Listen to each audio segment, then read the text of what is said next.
This is Josh from Chicken Fox Productions. Welcome to another episode of Memories of Us podcast. In this week's segment, Tony gladly receives our next guest, Bobby Hedglin, author of the book Escape to Ravioli Mountain, a memoir in food, a collection of culinary recipes and memories of laughter and loss. Today, Bobby shares his journey through loss and grief to become an up-and-coming author. I want to say thank you first and foremost. Thank you for your time today. Oh, no problem. Yeah, man. This is fun for me, Yeah, and I appreciate it. yeah, man. I'm just amazed because I read your bio and I was like, wow, man. When I first seen it, I was going, I want to connect with him. I really want to connect with him, and if he's willing, I would like to have his story on the podcast. And so my buddy was like, Ravioli Mountain, Escape the Ravioli. He was talking about your email, right? And we just got a kick out of that. And then we read a little bit more. I was like, he has a cookbook. Wow, okay, and so the podcast, and I know you've already watched some of the episodes. I did actually, yeah. Okay. And so that's primarily what the podcast is about, is you telling Sure. your story. This is your platform. I want you to tell your story the way that you see fit Mhm. and, put everything that you're doing out there, Okay. because this is all about you, brother.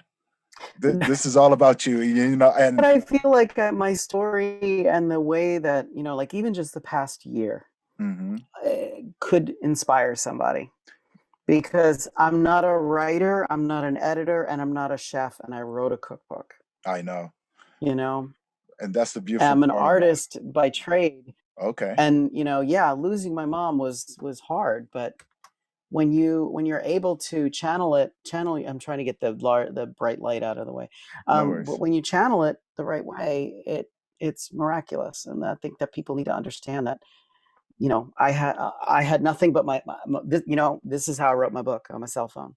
I Okay. auto Okay. dictated the story. Everybody has a cell phone. You got a notes This, section, and you have a little microphone. You can auto dictate anything and then send it to yourself, because auto dictation has a sense of humor. So and make sure you go through it. that's very Um, true. yeah, there's some very funny stories about inappropriate translation. So you That know I um, understand. and it's just it's just very funny when people when it happens. It's hysterical because I'll be reading through and I'm like, what was I saying at this moment? Because I don't even remember. This sounds like I'm on a caravan in Africa somewhere, and I stop off at Egypt, and I'm like, I didn't. That's not in my story. And so, but somehow I'd heard that. Oh So man, I love it. you really have to go line by line, and like I said, I'm not an editor, but I've learned so much about writing and putting my process as an artist into creating any kind of art. So I, that's why I I say love that. I'm a multi hyphenated artist. So I love that, man. I yeah. I, I really love that because geez, man, you have me dying.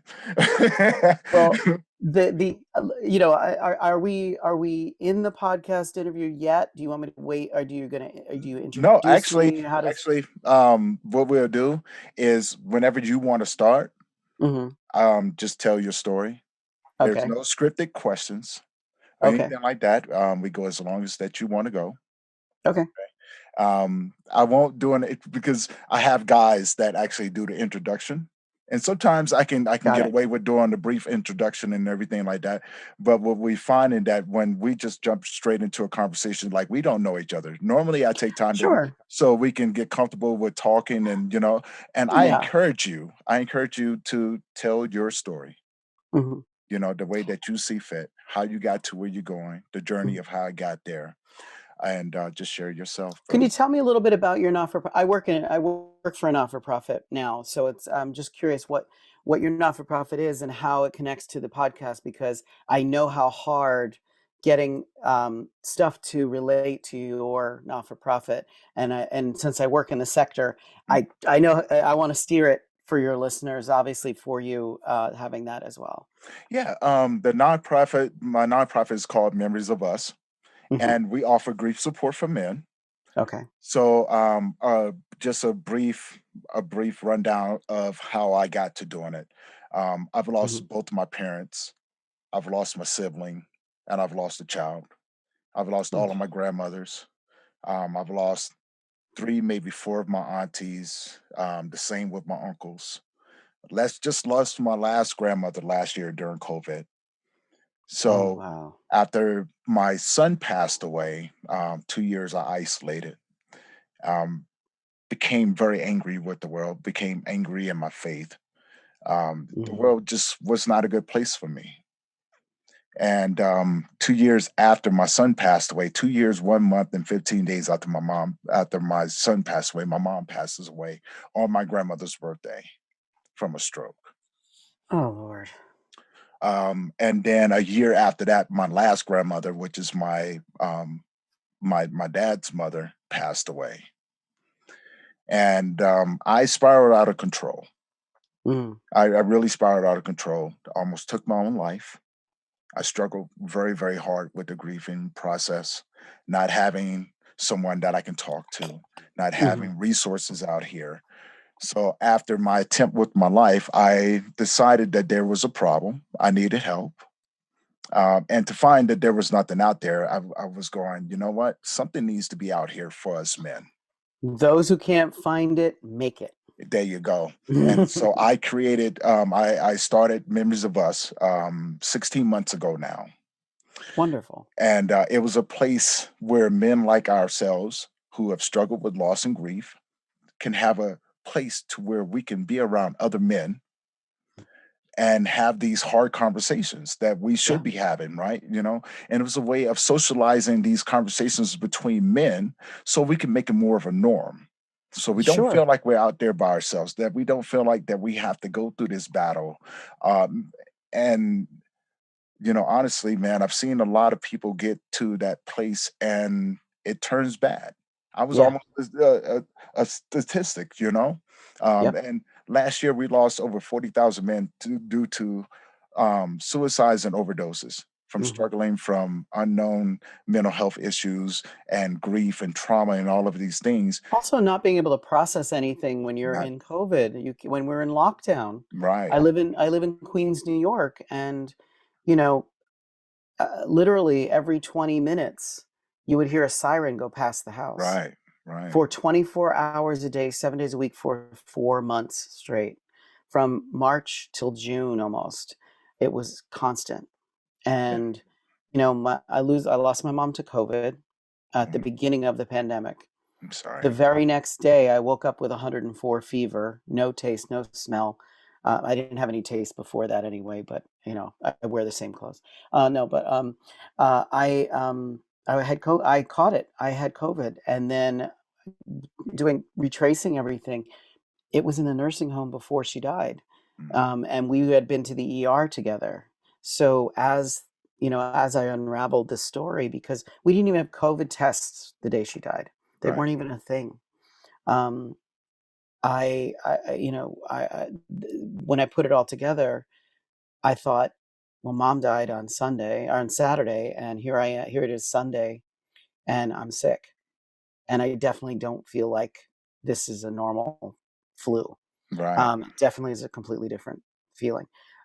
So anyway, I'm ready to start whenever you are. If you want me to Yeah, start with that whole thing. yeah. So Again, I won't do a brief sure. introduction. I let the guys do No. that. I have a Yeah, whole it's good podcast that team, yep.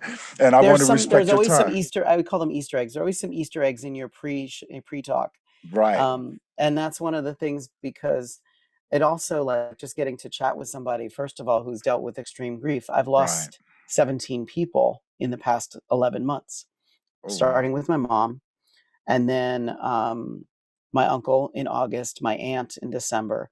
But from March through June, I lost friends from high school, from elementary school, people I went to elementary school with, that I stayed in touch with, are gone. Wow. One of my best friends of all time since the early '80s, from Boy Scouts. We were in constant communication until he was being intubated, and then he never got out of it. He never came out of it. And and the hard part about all of this is that during any other time, we'd be able to grieve with our families. Right. We'd be able to get together at a funeral.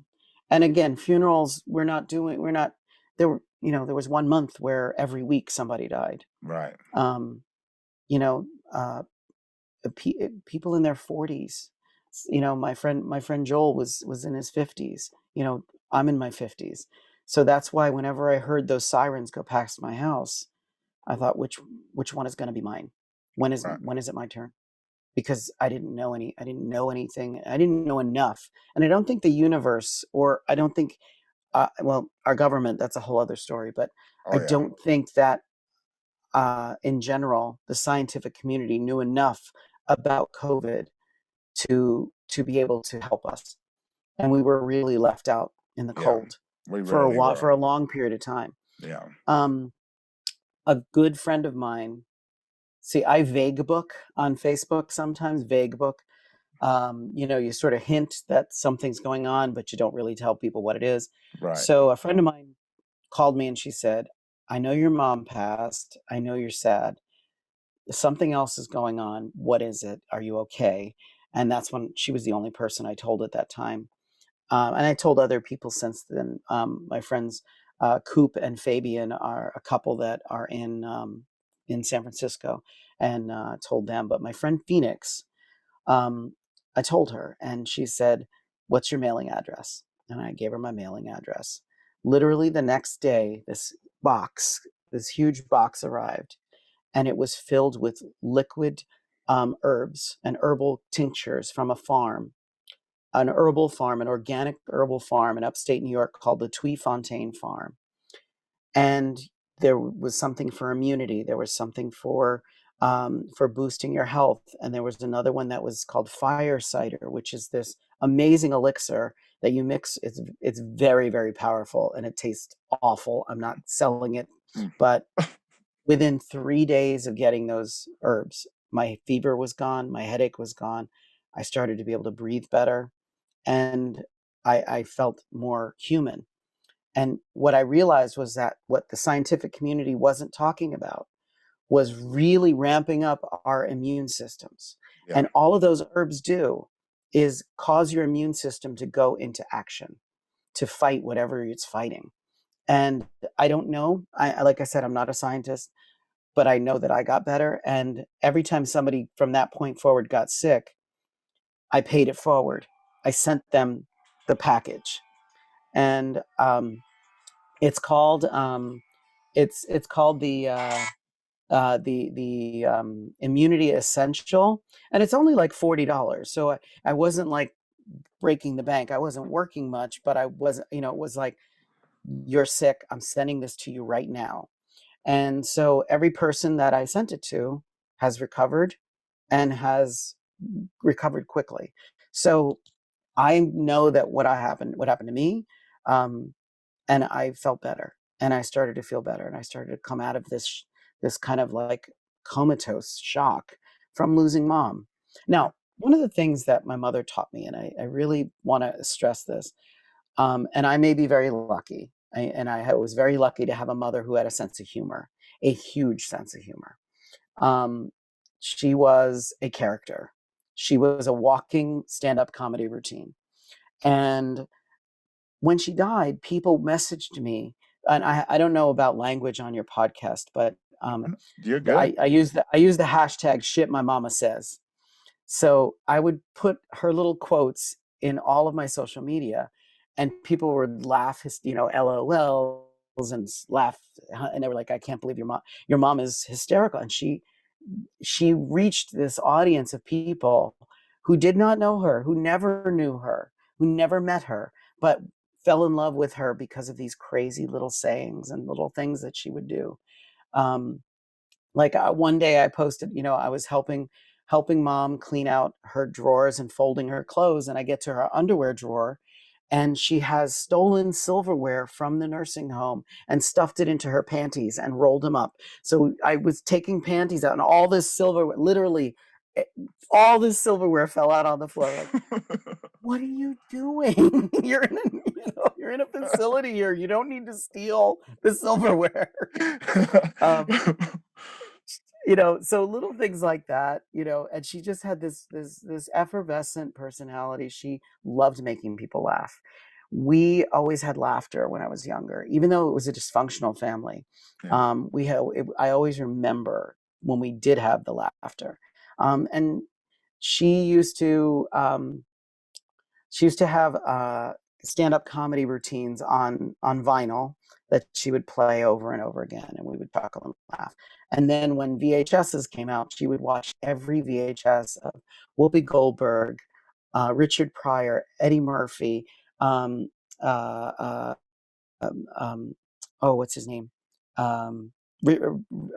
Carlin, George Carlin, and all these, Robin Williams. So there was always laughter in the house. No matter how dysfunctional the house was, there was always laughter, and there was always this stand-up comic voice in my head as well as my mother's. So she left me with joy, and I'll never forget that, because that, if there is a lesson to be learned from me and my mom, we had gone full circle with our relationship, and I left on good terms, and she left on good terms. And then when I started, the grieving process, of course you're going to cry, of course, Oh yeah. but I started to laugh.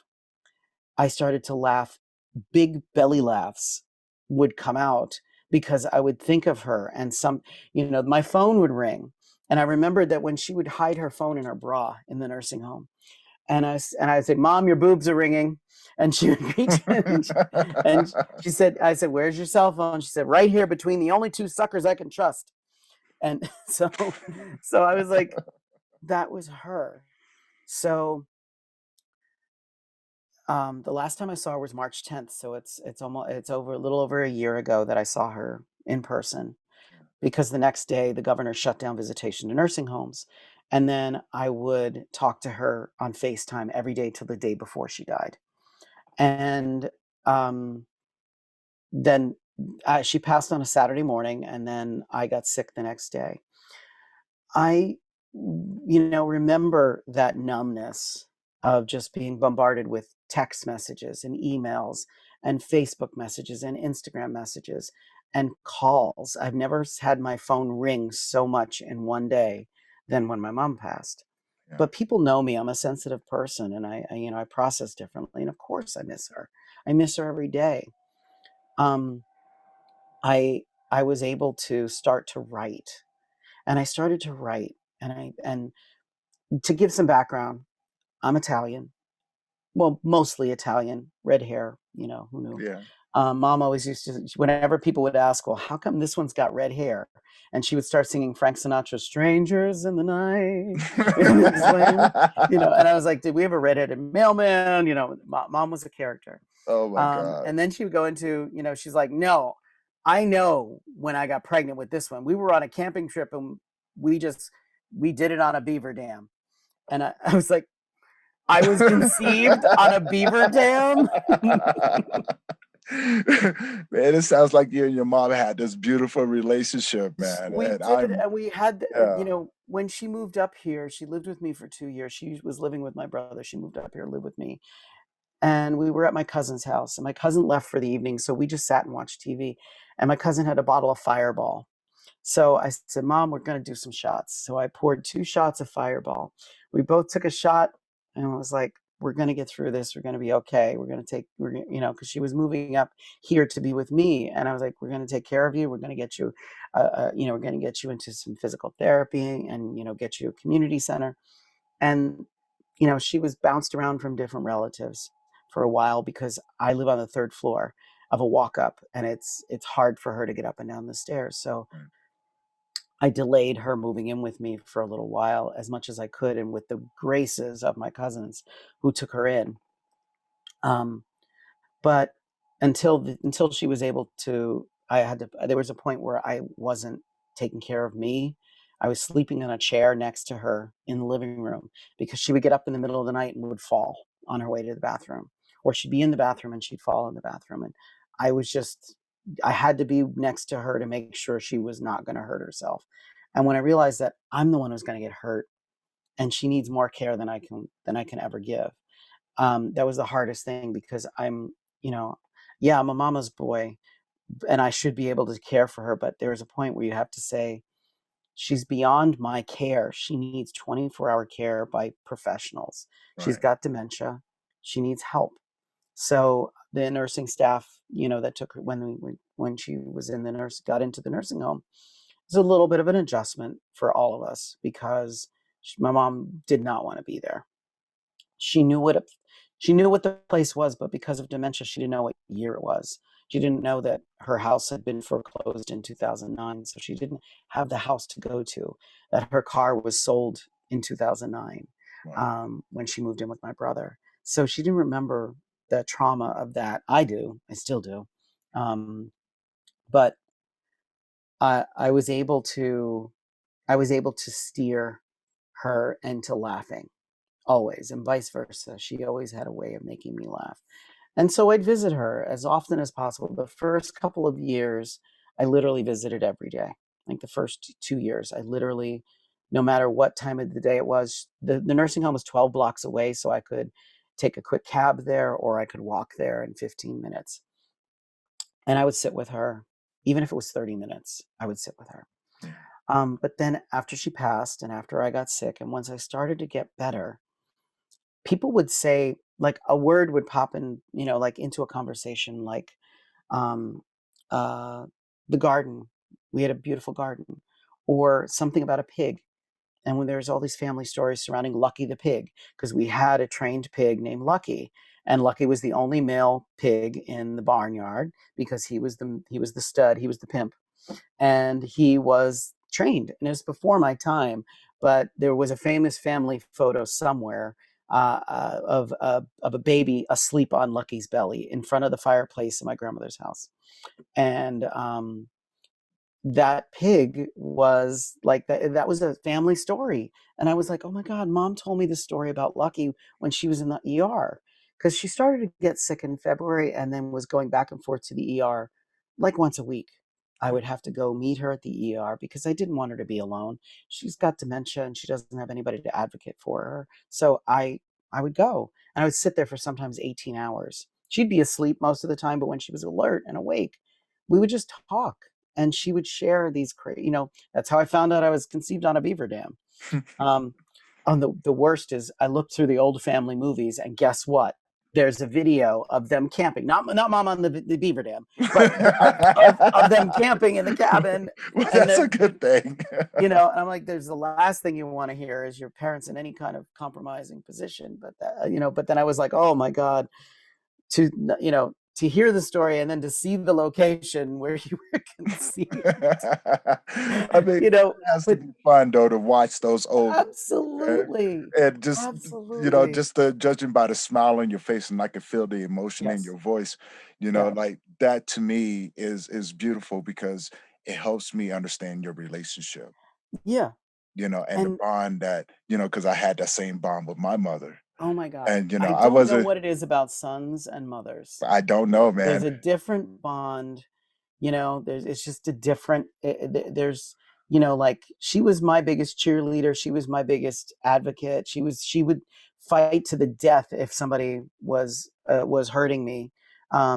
She would, and I would do the same for her. Right, So we had that is almost a sibling kind of a thing. right. I wish I had that with my brother, but we don't have that kind of relationship, and that's okay. Siblings they don't have to have that same relationship. So I was very Um, fortunate in that but area. My sister and my sister's my best friend. And I moved away from home when I was very, very young.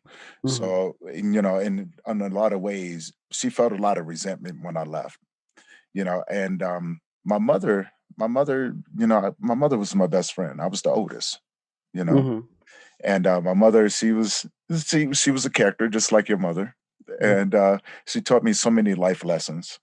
And Yeah, so my heart is with you when you talk about your mother, man, because I know how that feels yeah. from only my perspective, but I understand the bond between a But I little boy and encourage his you to mother. do something. I want I every family has stories like the ones that are in my cookbook. Mm-hmm. Now, let me give you the background of where the title comes from. Like, the cookbook is called Escape to Ravioli Mountain, a memoir in food.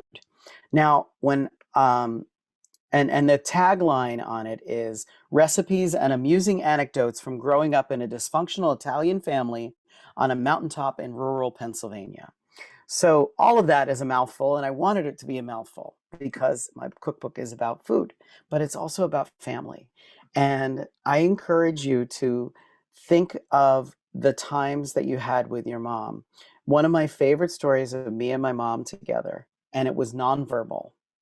We were visiting in Cherry Hill, New Jersey, we were visiting friends, and we went out to Walmart. And it was at the time when the Tickle Me Elmo dolls were very popular. Okay. And we walked in and we were just walking around. It was around Christmas time. We were thinking about, Christmas presents, and we see the aisle of Tickle Me Elmos, literally floor to ceiling Tickle Me Elmos. We literally look at each other, and I go to one end of the aisle and she goes to the other, and we tickle each doll, every single, and they're up the whole wall of Elmos, and we were about to pee ourselves laughing. So then of course people start walking by, and we're just casually walking. We're just, oh, that's interesting. But literally the entire, and it went on and echoed. It was hysterical. And then people, they all stopped giggling. We looked at each other again, not saying a word, and went right back down and beelined it and tickled every single doll until the whole thing was shaking and giggling. And then they sent a Walmart employee over to make us to check out to who was tickling all the animals. But that cerebral connection that we had, that nonverbal connection, it wasn't a wink, it wasn't a nod, it was literally like, yep. I know what you're talking about. I smell what you're stepping in. Let's do it. And we had and that's like one of the closest moments when you have that bond with your mother, and you have that silliness that you're able to experience. And I know that you have stories, and I know that you have stories that will make you laugh, make you cry. Oh yeah. And some of the stories that make me laugh are the ones that make me cry the most, because I miss that. I miss her. And I love sharing those stories because that's what it's all about. And so where does Ravioli Mountain come from? So in the my mother was born in the 30s. So in the early 40s, my grandfather, my mother's father, and my great grandfather, my grandmother's father, they bought land across from each other on a mountaintop in Pennsylvania. My great grandfather had 13 children, and they gradually started to settle around him in this circle on the top of this mountain. So, and then their families around. So literally, it was, everybody was Italian, everyone was related, and it got the nickname Ravioli Mountain because everyone's Italian, it was related. But when I think of the good times and the old times, I think of going back to that mountain. So I'm escaping to that mountain. And part of this was born out of COVID, of course, because of losing my mom to COVID, but helping people cope in those dark times, because we all remember, the most recent, but when you lose a loved one, the thing you remember is, did I do everything that I could? Did I do everything I possibly could for her? Yeah. You blame yourself, but you remember the most recent sad story, so you can beat yourself up with it. And then I started to think out of the box, and I started to remember those really tender, sweet, loving moments that we spent together, and I wrote them down. And the more I wrote them down, the more I would find myself laughing and chuckling out loud. And memories of my grandmother too, because my grandmother, of course, she had my mother, so she's got the same, Spitfire kind of personality. My grandmother is very much the matriarch of the family, and when I lived with her, she taught me everything about cooking. She taught me everything about sewing. She taught me how to clean. She taught me how to shovel snow. She taught me about animals, about farm animals, about planting. So I got this. And I say that my mom and my grandmother were probably one of the first few people that could be called organic gardeners. Okay. Because we never had the word organic. I didn't hear that until I was in New York, and I was like, oh, that's just really expensive peppers, but but but we never had a commercial fertilizer. We used we used cow manure or chicken manure right onto the vegetables. Yeah. We never used insecticides. We planted all the way to the perimeter of the garden different types of flowers, marigolds and garlic. We would always every other one was a marigold or garlic, and they keep the vermin away, and they keep bugs away. And there's certain types of flowers that definitely keep the deer. We had deer, we had groundhogs, we had skunks, we had raccoons, but a lot of the flowering that would go around the garden was all natural.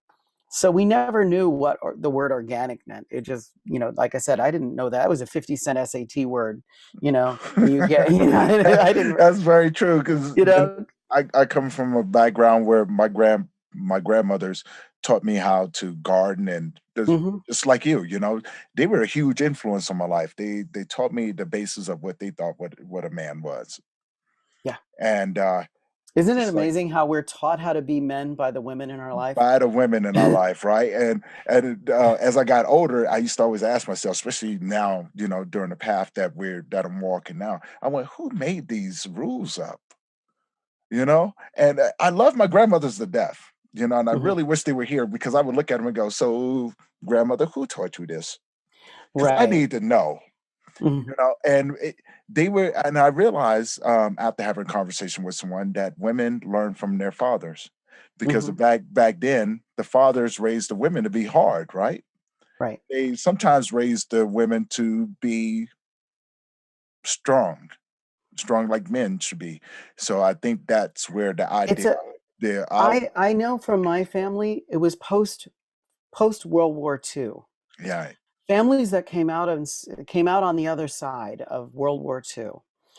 When you lived through my grandmother was born 1916, so she lived through the 1920s. She lived through the Great Depression. She was born during World War One, and she lived through World War II with a family of five.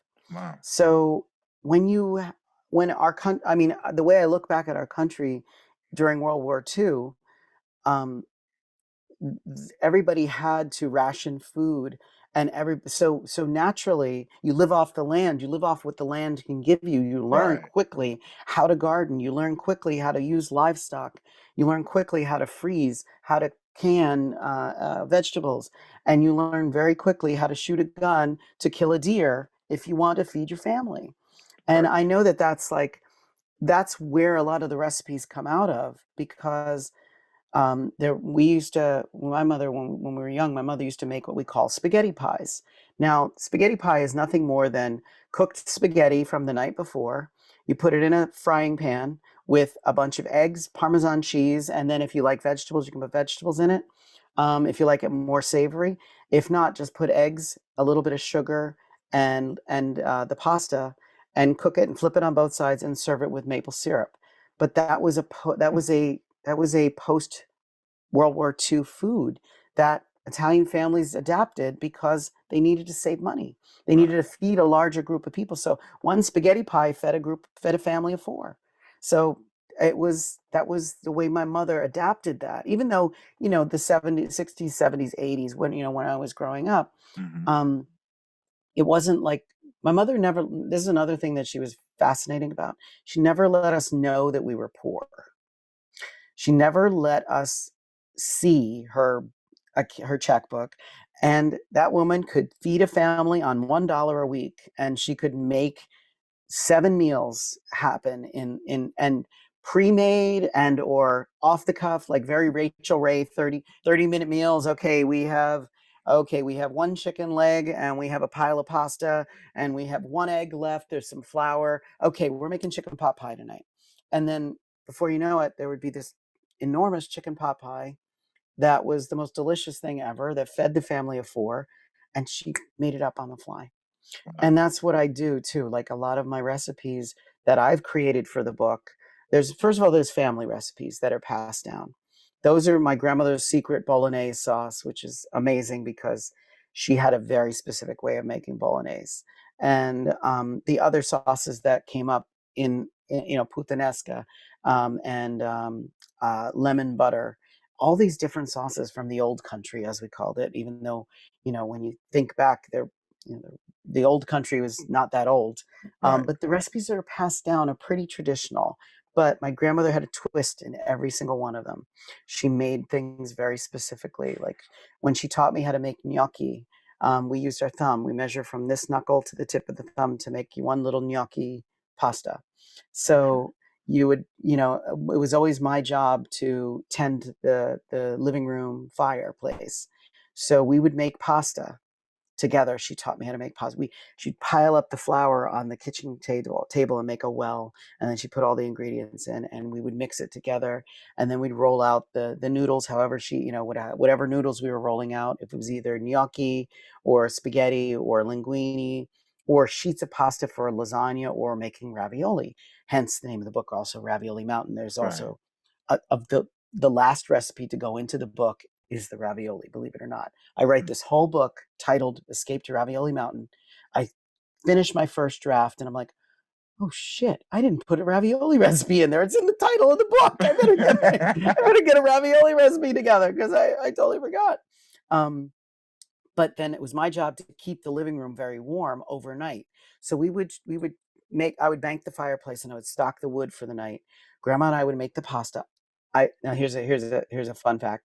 The table that she taught me on is my living room table now, Okay. and it's her table.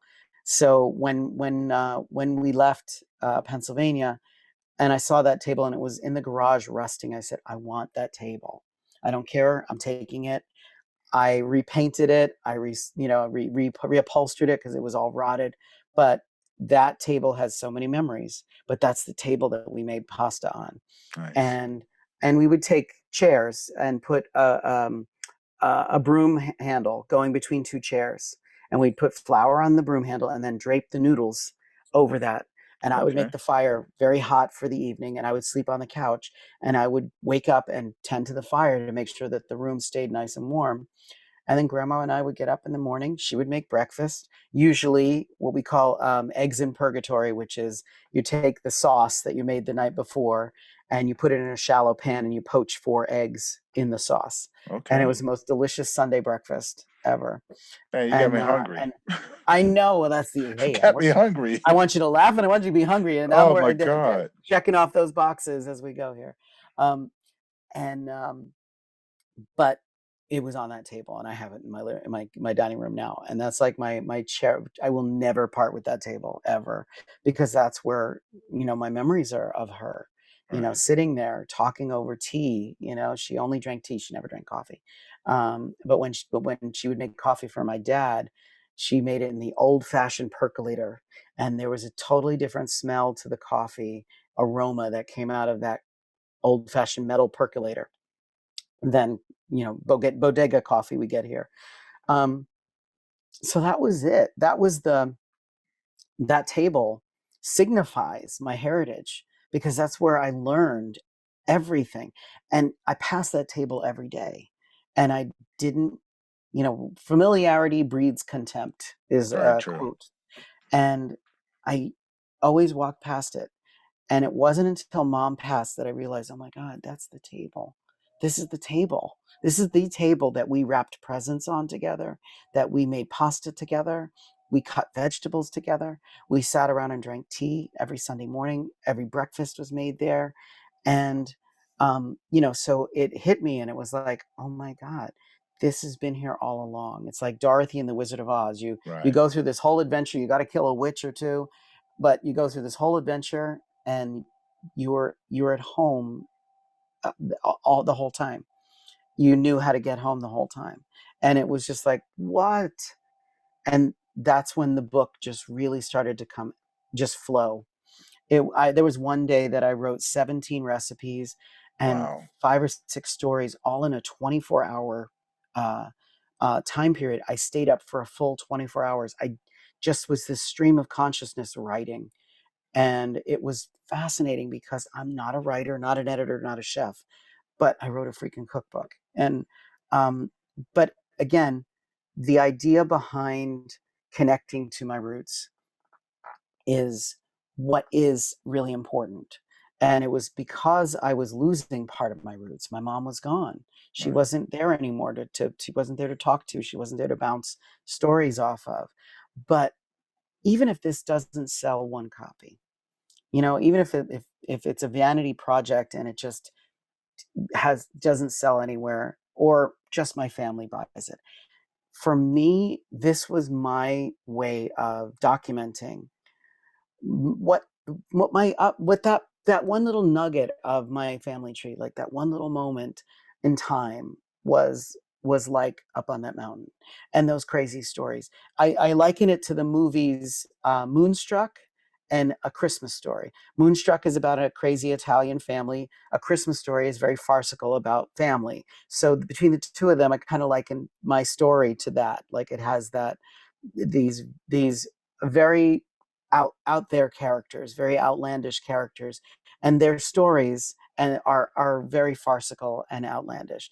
And I think that everybody has those stories and they can relate to it. So like I said, Yeah. even if I sell one copy, I'd be happy, because I just wanted to get this story out of my head and onto paper. And I probably won't write another book, because this process is, whoa, it's, you It's know, wild, man. Where can yeah. people find your book? Well, first of all, my book is not published yet. We're in the final editing phase. So what I encourage people to do is to, first of all, email me at escape-to-ravioli-mountain@gmail.com. You'll immediately get on my mailing list, and then you'll be able to get previews. I'm going to share recipes as well leading up to the book launch. So you'll be able to get recipes up front and ahead of time. You'll also be able to follow me on Instagram, Escape to Ravioli Mountain, all written out, one word. And then you can also find me on Instagram at Flying Bobby and at Bobby Hedglin-Taylor. Each Instagram account has a different. I even have one. I'm an officiant for weddings, so I even have an Instagram account if you want to get married. Yeah, I'm a licensed officiant, and that's at Weddings by Bobby. So that's a whole Okay. other story. Again, the multi hyphenated part of my life comes into play almost every day. So, Wow. but yeah, they can find me there. And, like I said, I call myself the multi hyphenated artist, because I've not only been a trapeze artist, an actor, a dancer, a singer, an acrobat, an impressionist, a stand-up comic, an aerial sequence choreographer, a mixologist, a teacher, a coach, and an officiant. They're all things that not only have I done, but I've made money at successfully. And I've also been able to, during a time of COVID, add author to that list, because I've never written anything Right. in the way that I've written this book. And so I'm looking forward to connecting to people that are dealing with grief, but also are looking for their roots, or looking to create their own roots. Yeah. So sometimes you'll read a recipe and, like, I don't like salmon, so I'm just going to skip over that one. But you miss the whole story about me going fishing with my dad, or me going hunting with my dad. Um, and that was another one that was very funny. My dad bought me a new rifle. My mom bought me a orange jumpsuit, snowsuit, so we could go hunting. And so I brought my camera with me, and I brought my music. I had a little portable music player, and there was a deer like 10 feet away from us, and I took out the camera and took a picture of it, and that was it. I didn't want to shoot it. I didn't want to learn how to hunt. I just wanted to be close to my dad. Well, I got yelled at for not killing the deer, but but the way They're that like, you we on an connect. expedition. You got to shoot the deer. We're like, no, Right. I'm like, take a little no, I picture want of to it. I remember like this it. one better. Yeah. That picture's, I still have that picture somewhere too, because it was just, I thought it was, I love animals. And like I said, being raised on a farm, we were shielded from the um, the harsh reality of butchering. Right. And, because that was just, it was, you know, that was farm life. You got desensitized to it. I'm a little different with the way that I, choose my food these days. Also, I want to mention that every single recipe in my book, almost every single recipe, has a vegan or vegetarian option. So Okay. even though a lot of Italian cooking is meat based, You can still make for your diet. You can modify every recipe, almost every recipe, to suit your diet and your dietary needs, because I wanted to make sure that I was honoring my roots, my Italian roots, and these recipes come from my family, but that I could modify them for anybody who picks up the book, who wants a laugh and wants to make good food. You can always do the two thing. I like So that. I definitely so like yeah, that. Yeah. yeah. So, what sort of encouraging words would you have for somebody out there, walking this walk, looking to make a difference in their own lives? Because it sounds like your recipe book is full of comfort food, and I can't wait to read it and put some of those recipes and read the stories. You know. I'll share I'll send you I'll send you the chapter list and the recipe list. You tell me which ones you want. I'll send them to you. You can Okay. totally. I'll hook you up. But I was on a podcast recently. It was an interview, and I had worked with the woman who was on. Tova Feldshuh was her name, and she had just written a book about her mother. And so they brought me in because Tova was in the Broadway musical Pippin, and I trained her Oh to do wow. trapeze in that musical. So she said, this is her mother's quote. So this is the first thing. She said, laughter and chocolate every day, key to success in life. And so laughter and chocolate, I'm not going to argue with that because I love them both. And for me, laughter, of course, is huge. But I also encourage people to there's two things. One, if you're a creative person and you want to write something, I do what's called mind mapping. I take a word from my idea. So say my idea was cookbook. Hmm. You write that word down in with an actual pen. It's something you don't do on your computer. You write that word cookbook in the middle of a page. And then every word that comes to mind from that word, you write in a circle, in a spiral, all the way around that word until the page is full. Okay. And you'll find that you've just written your cookbook, because the recipes started to come when I mind mapped. And it can be, and then you take the chapters and you put the chapter name in the middle, antipasto. And I started to write, and then I wrote the word auntie, AUNTIE, as in my Okay. aunt, Right. auntie. And that became the chapter antipasto, because my aunts were the queens of the antipasto platter at every family gathering. It was always my Aunt Betty and my Aunt Elsie who made these enormous spreads of deli meats and cheeses and imported breads. And they baked like crazy olive bread, sausage bread, roasted peppers, the mounds of things that they would serve. So the chapter was called Antipasto, Antipasto, my aunties. So that word came out of a mind map. So I encourage people who want to write, even if you've never written before, just get stuff out of your head, Yeah. because it's nice to have those memories, but once you write them down, they're permanent.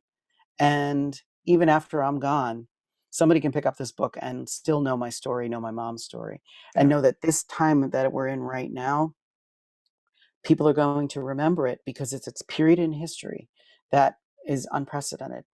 There was the flu pandemic of 1918. Hmm. There are other things that have happened in different countries, but this COVID-19 pandemic is seared into our memory right now. We lived through it. And I live in New York. I was here for two of the blackouts. I was here for 9/11, and now here for COVID, living in the epicenter of the COVID outbreak in New York, in Right. Queens, New York. And that connection to everybody who was here can remember that, and people who weren't here could get the idea of what that was and how it connected to my story. And in that way, that's way of my way of immortalizing my mom, immortalizing my dad, my grandmothers, my aunts, all of those people that contributed to who I am as a person. The other thing I want to leave people with always is that dreams don't have an expiration date. And that was a quote from I got to work with Tony Award winning director Jerry Mitchell. And he said one day he was doing a talk or something, I can't remember exactly what it was. And he said, dreams don't have an expiration date. And I realized that, yeah, he's right. I can still have all those dreams about where I want to go, what I want to do. They don't have to expire. I don't have to change because I have dreams. I work towards them now. Now because I'm in my 50s. Yeah. I'm not getting any younger. I'm getting hip replacement. So my life is changing, and it's changing quickly. So the more that I can comfort myself with this transitional period, the more I say dreams do not have an expiration date. And laughter and chocolate every day. And the other thing that is for theater artists, if anybody's interested in theater, I worked with Cheetah Rivera, and Cheetah said to me once, she said, Bobby, don't be in this business because of the money, because there isn't any. Be in it because you love it. And it wasn't till recently that I do what I love. And being in the circus world, being in the theater world, there is nothing more addicting to anybody than hearing an audience laugh because you've said something or done something to make them laugh with you. Yeah. And there is nothing more exhilarating than hearing an audience laugh. And when you chuckled, I got a lump in my throat because that's the reaction I want from every single person who opens this book. I want you to see, I was, conceived on a beaver dam. My first words were fucking reindeer. My dog had a date with a groundhog. Whatever the story is, and yes, those are all accurate stories in my book. But yes, my first words were fucking reindeer. Believe it or not, I fucking love it. So mom confirmed this. She's in the ER. We're sitting there. She's bored. She's talking, and I said something, and I said the word fuck, and she goes, "You watch your mouth, young man," something like that. And I said, "What are you talking about? You use it in every third sentence." And she said, "Well, it was your first words, And I said, "Oh, what do you mean?" And so she told me the story. So if you have do I have a moment to tell the story? Yeah, please. Okay. So I was, as a toddler, I never spoke. So my first year and a half, 2 years, 3 years, I did not speak a word. They thought I had speech problem. They thought I had a speech impediment, whatever, but I never spoke a word. My mother used to buy 2 of everything because my brother and I were very close in age.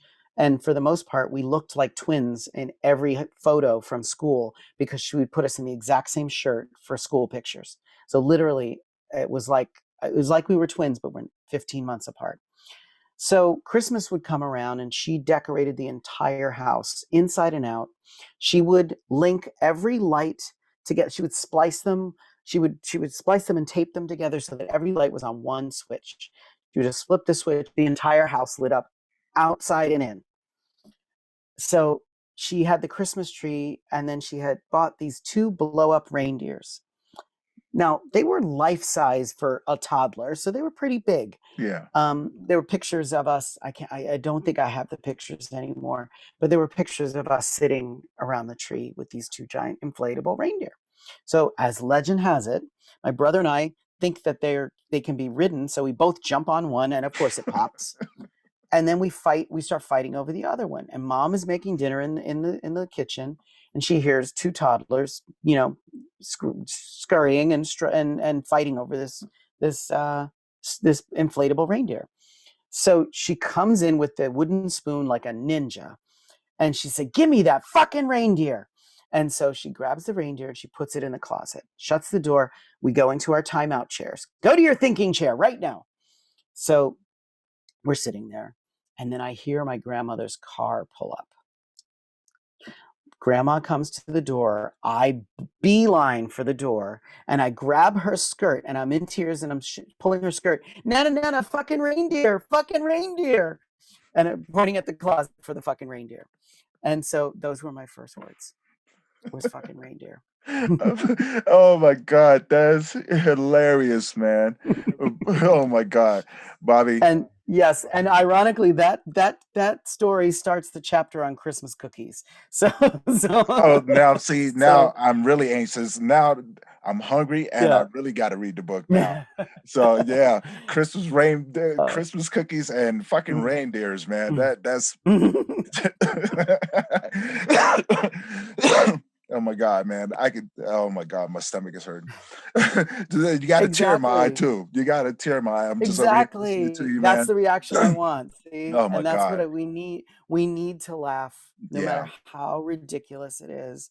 You need to laugh. You need to find a way to force yourself to laugh. exactly. And it brought me out of some of the darkest times. I can honestly tell you, the And see darkest that times last year. that right there, that warms my heart. That you just got me just wanting to laugh more and Yeah. just seeing how You want you to read more? take You it. want to hear more Yeah, crazy I want to stories hear from more. this family? Exactly, man. These Exactly. crazy Italian hillbillies, with a trained pig You and said having crazy sex Italian. on beaver dams and Oh my God, man. Like I really just can't wait to read it, man. And I can't wait to. I'm so excited. I really can't wait to share it. It's oh my really God. been a labor of love, and I hope that it translates, and I hope people enjoy it. Well, it So, does, man, because listen to your story about your mother. It brings a smile to my heart because it reminds me of so many fun stories I've had with my mother.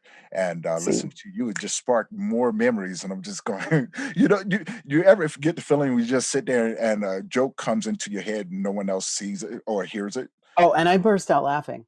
I Burst out, burst start out laughing. laughing, I've done and that no one, several and no, times. I'm at work, and I'll just start like the church giggles, Oh and my then I can't God. stop because it's just something, like I said, like it was like having a conversation with somebody and they said the word groundhog, and then the story in my head would be like, oh my God, the story about my grandmother and the groundhog, or oh my Hmm. God, the story of my first words, Oh my. so it really does, it creates familiarity, It and that's what does. I want. I want people to, no matter where you come from. I'm a poor kid from the mountains in Pennsylvania. um, so the only legacy I have is the one that I create. But no matter where you are in your life, no matter where you come from, you can relate to Yeah. the humor that comes out of certain ridiculous situations. And we've all had them. Oh We've yeah. all had them. And I But you encourage you to write them down too, because when you write them down, they become permanent in a different way. The way we remember them and the way that we write them down, when it's written down, it's a story, and it doesn't, no one ever has to read it. I've taken stories out.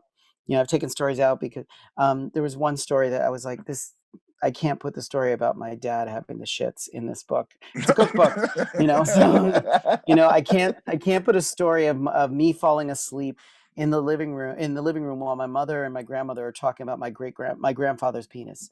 Like I can't put that in the book. I'm sorry. It's like, I'm dying, man, because when you said your father in the shits, I'm just going, oh my God. And then your grandfather in oh, okay, his penis. you can't put, Oh my God. yeah, my grandmother talking about my grandfather's penis. Oh my But God, man. the funny thing about the story about my dad was my dad and my brother had planned to prank my mother. Whenever my mom and dad would go on vacation, the first thing that would happen, as soon as the car door shut, my mother would race into the house and go right to the bathroom.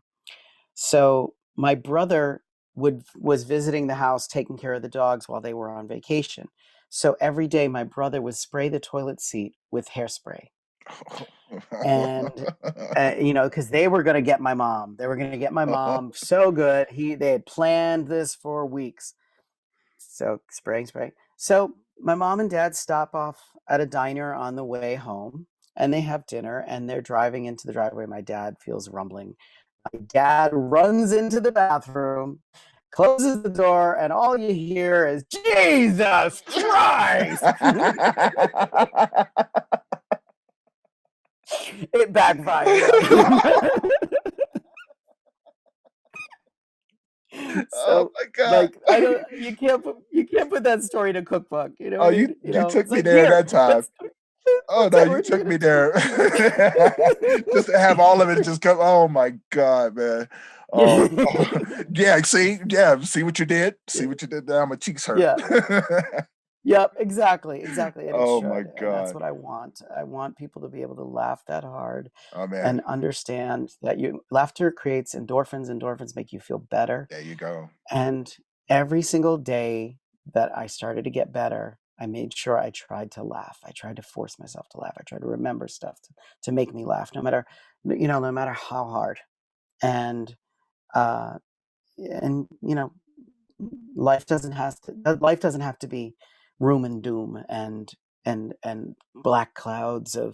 of room and doom and Eeyore the donkey from Winnie the Pooh. Yeah. um that you can create, if you can't, it's like you were saying, like I was saying to you in the very beginning, you couldn't find the support you needed, so you made it. If you can't find it, make it. There you go. If you can't find the support you need, create it. Create the support you need, create that network, and I found a way to laugh through the healing. I So love that. I love yeah. that. Bobby, I want to say thank you. I mean, I could talk to you forever.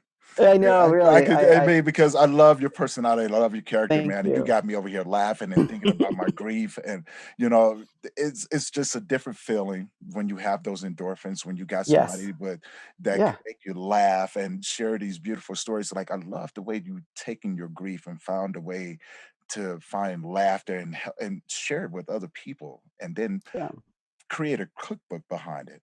Like that just gets me excited and it just lets me know that there is hope out there. And Yeah. there's more people out there that can relate to these stories that we share. And Absolutely. and then with the food, I mean, community as we know comes through us sharing food and sharing these Hmm. stories. And Food is a ritual. it's a You ritual. know, Yeah. we eat daily, Hmm. but we eat when there's a death. We Right. surround the family with good food.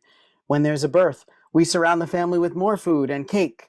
There's a birthday, Yeah. we surround them with cake and all the things they like to eat. So food is a ritual. So it's those moments that create happiness, and I think that's why I feel like this is the right time for the book. It's the right time to have it translate from somebody's grief into laughter. And again, like I said, no death is funny. No, No death is funny. It's not. I don't care what anybody says.